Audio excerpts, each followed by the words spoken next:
Beginners हैं और आपको आर्म होल की ड्राफ्टिंग करने में प्रॉब्लम आती है, जब भी नेक डीप होता है, शॉर्ट होता है या कॉलर नेक होते हैं, आपको समझ नहीं आता है कि हम आर्म होल कितना लें, और जब भी आप आर्म होल की शेप देते हैं तो आपके कंधे गिरने लग जाते हैं या फिर फ्रंट क्रॉस और बैक क्रॉस लूज हो जाता है। क्या आप भी ऐसी प्रॉब्लम फेस कर रहे हैं? Hi everyone, this is Subhi Dhiman and you are watching Diva Styling Creators Drafting and Stitching, जहां आपको परफेक्ट ड्राफ्टिंग और boutique style stitching step by step आसानी से सिखाई जाती है। आज की वीडियो में मैं शोल्डर, आर्म होल और नेक विड्थ लेना बताऊंगी। अगर आप बिगनर्स हैं तो वीडियो को ध्यान से देखिएगा ताकि हर एक स्टेप आपको क्लियर हो। मैं हर स्टेप को बहुत ही आसान तरीके से बताऊंगी ताकि इन फ्यूचर जब भी आप कोई गारमेंट बनाएं तो आपको कभी भी कहीं भी प्रॉब्लम फेस ना हो। आज की वीडियो में हम शॉर्ट नेक और कॉलर नेक को कवर करेंगे और मैं उसमें बताऊंगी कि हमने नेक की शेप कैसे देनी है, शोल्डर और आर्म होल कितना लेना है, फ्रंट क्रॉस बैक क्रॉस कैसे लिया जाता है। हर एक स्टेप को ध्यान से देखिएगा। डीप नेक के बारे में मैं नेक्स्ट वीडियो अपलोड करूंगी, तो स्टे ट्यून विद मी। आज की वीडियो अगर आपको पसंद आए तो ज्यादा से ज्यादा लाइक कीजिएगा, शेयर कीजिएगा और चैनल पर पहली बार आए हैं तो चैनल को सब्सक्राइब जरूर कीजिएगा। तो चलिए वीडियो को शुरू करते हैं। चलिए फ्रेंड्स, हम बात करते हैं शोल्डर, आर्म होल और नेक विड्थ की। देखिए, जब भी हम कोई गारमेंट बनाते हैं तो हमारे जो नेक होते हैं या तो वो कॉलर नेक होता है या फिर वो हमारा शॉर्ट नेक होता है और या फिर वो हमारा डीप नेक होता है। आज की वीडियो में हम कॉलर और शॉर्ट नेक को कवर करते हैं। कॉलर और शॉर्ट नेक जब भी होगा, कॉलर को हम जीरो नेक भी कहते हैं और शॉर्ट नेक हमारा 1 से 5 इंच तक आ जाता है। अब जब भी हमारे नेक, अब ये जो बात हो रही है ये चाहे फिर आपका बैक साइड में हो चाहे फिर आपके फ्रंट साइड में हो, ये हमारे जो है शॉर्ट नेक की कैटेगरी में ही आएंगे। देखिए, जब भी हम नेक का पैटर्न बनाते हैं शॉर्ट नेक का, तो वो कुछ इस तरह से बनता है। मैं भी ब्लाउज का पैटर्न लेके बना रही हूँ, कुर्ती हो चाहे ब्लाउज हो चाहे कोई गारमेंट हो, सेम पैटर्न ही चलेगा। तो हमारे को जो है यहाँ पर कपड़ा एक्स्ट्रा चाहिए होता है ताकि होल टाइट ना हो, क्योंकि जो हमारा शॉर्ट नेक्स होते हैं वो फैलते नहीं है। अब ये फैलेंगे नहीं तो हमें यहाँ पे कपड़ा मिलेगा नहीं, इसलिए हमें जो शोल्डर है वो भी ज्यादा लेना होता है, आर्म होल भी हम ज्यादा लेते हैं ताकि हमें यहाँ पर एक्स्ट्रा फैब्रिक मिल सके और हम लोग को इजी मूवमेंट हमारे लिए पॉसिबल हो सके, मतलब हमारा जो हैंड्स है वो भी अच्छे से स्ट्रेच हो सके। तो अब हम देखते हैं कितनी हमें आर्म होल लेना है और कैसे हमें ये नेक की शेप्स वगैरह लेनी है, नेक विड्थ वगैरह लेनी है। देखिए, मान लीजिए ये मेरा फैब्रिक है, इस तरह से ये फैब्रिक है और ये फैब्रिक को मैंने यहाँ पे ऑन फोल्ड किया हुआ है, ठीक है, ऑन फोल्ड है। अब मान लीजिए मेरा जो शोल्डर है 14 इंच का है। मैं एक हैवी साइज पे बता देती हूँ और एक शॉर्ट साइज पे बता देती हूँ ताकि आपको इजिली समझ आ जाए। अब मैं इस शोल्डर का हाफ करूंगी। जैसे मैंने शोल्डर का हाफ किया तो मेरे पास आया 7 इंच, ठीक है। अब मैं जितने भी इंचेस लिखूंगी आपने उतना नहीं लिखना है, आपने अपने शोल्डर में से कुछ इंचेस माइनस करने हैं, तो जो आंसर आएगा आपने वो लिखना है, ठीक है ना।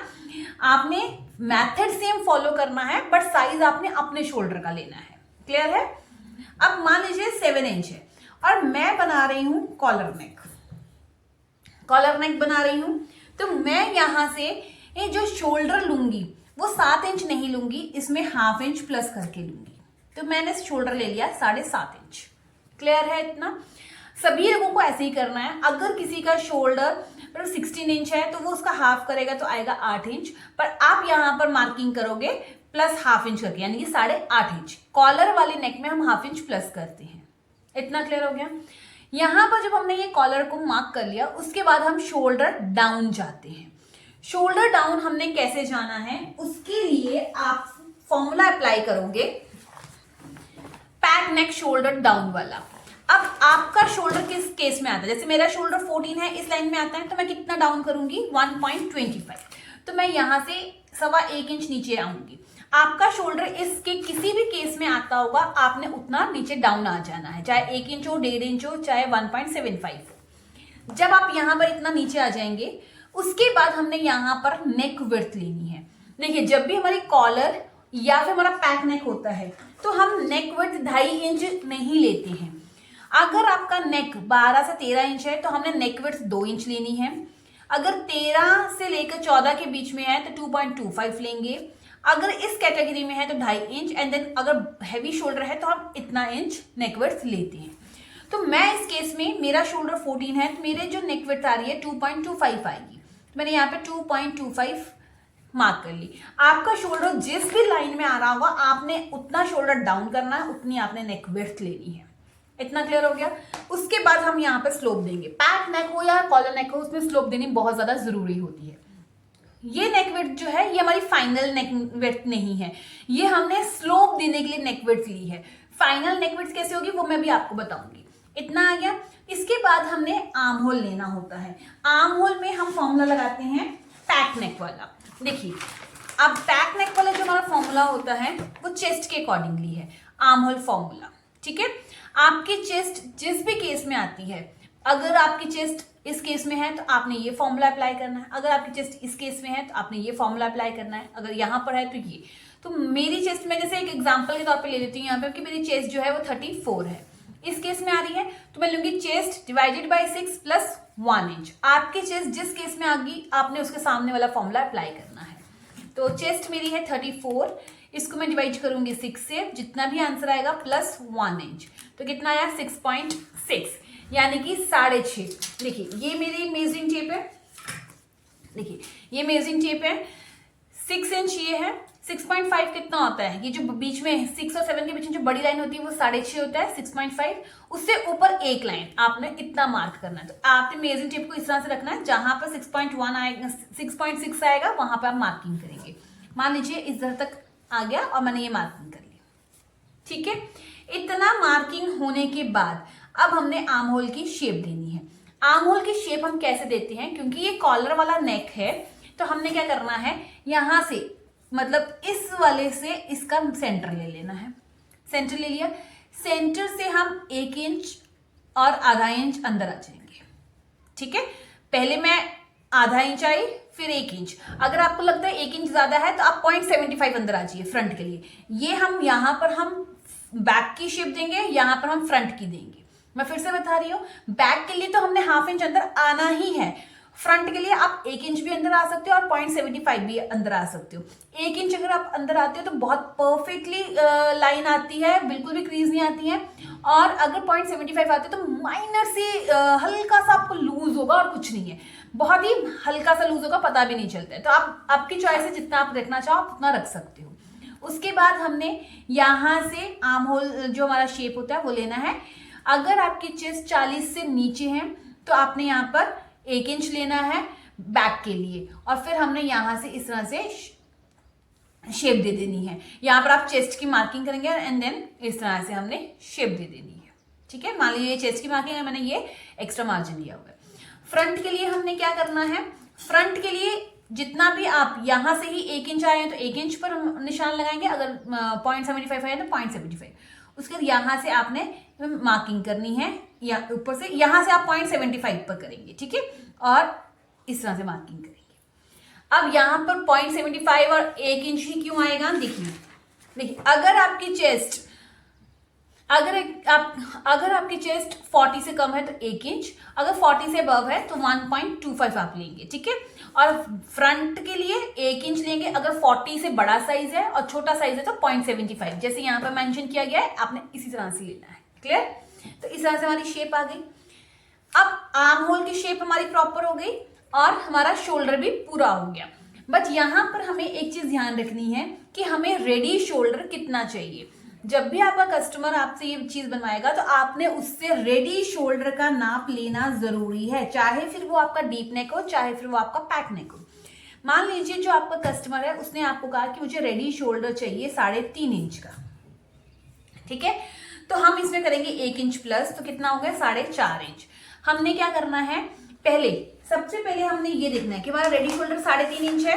अगर हमारा रेडी शोल्डर इसमें आ रहा है, मतलब 3.5 तक है आपका रेडी शोल्डर, तो आपको कुछ इंचेस और माइनस करने पड़ेंगे। ठीक है, अब मेरा शोल्डर कितना है, रेडी शोल्डर मैंने ये एड वाला नहीं देखना है, मैंने रेडी शोल्डर देखना है। 3.5 तक है तो मुझे 0.25 माइनस भी करना है। क्लियर, अगर बाई चांस आपका रेडी शोल्डर 3.75 होता तो हमने ये चार्ट नहीं देखना था। समझ आ गई मेरी बात। अब आपका रेडी शोल्डर कितना है 3.5, तो हमने 0.25 माइनस करना है। अब 0.25 कहां से माइनस करेंगे, हमने यहां से शोल्डर से 0.25 अंदर आना है, इस तरह से अंदर आ गए, और फिर हमने ये आर्म होल की शेप को इस तरह से इसके साथ मिला देना है, फ्रंट की भी और बैक आर्म होल को भी। ठीक है, तो ये हमारा इतना पोर्शन जो है वो कटिंग में निकल जाएगा। क्लियर हो गया।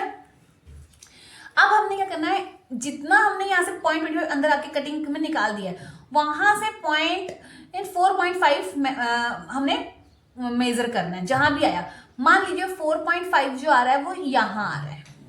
देखिए 2.25 तो हमने स्लोप देने के लिए लिया था, बट 4.5 हमारा यहाँ आ रहा है। हो सकता है वो इधर भी आए, हो सकता है वो आगे भी आ जाए, हो सकता है वो कट टू कट भी आ जाए।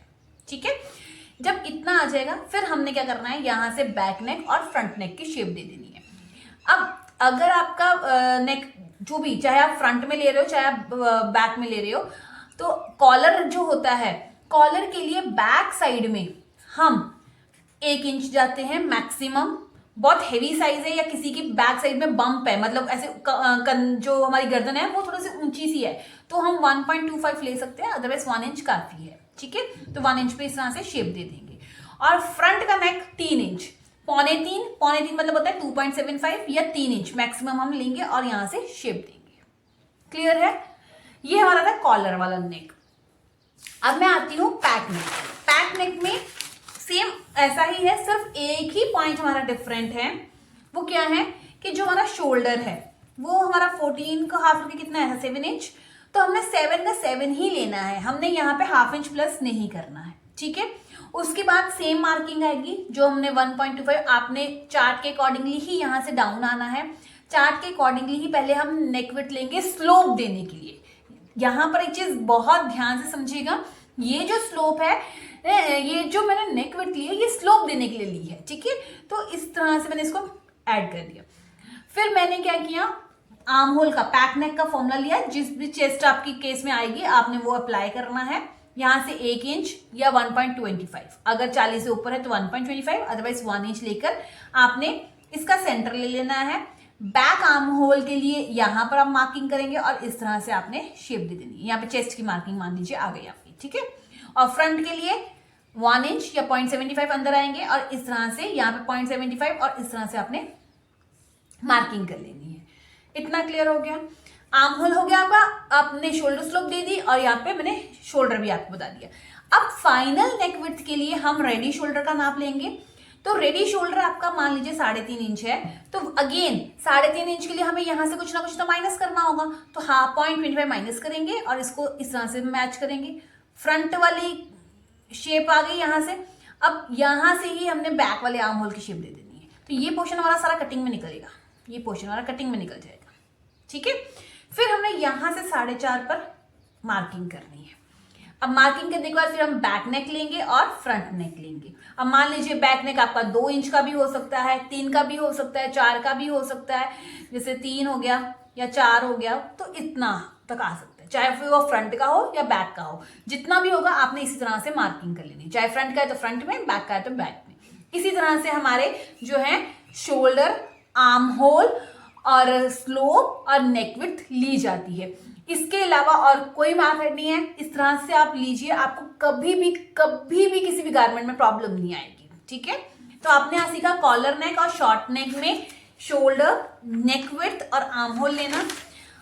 कल मैं आपको डीप नेक के बारे में बताऊंगी, तो स्टे ट्यून विद मी। मेरी वीडियो को जरूर ध्यान से देखिएगा और इस वीडियो को ध्यान से समझिएगा। अगर कहीं भी कोई डाउट है तो आप मुझे कमेंट करके पूछ सकते हैं, और अगर आपको वीडियो पसंद आई हो तो ज्यादा से ज्यादा लाइक और शेयर जरूर कीजिएगा, चैनल को सब्सक्राइब भी जरूर कीजिएगा। और अगर फिर भी आपको ड्राफ्टिंग करने में प्रॉब्लम आ रही है या फिर आपके पास इतना टाइम नहीं है कि आप ड्राफ्टिंग कर सको, तो आप अपने पैटर्न को कस्टमाइज भी हमसे करवा सकते हो। आपको वो दीवा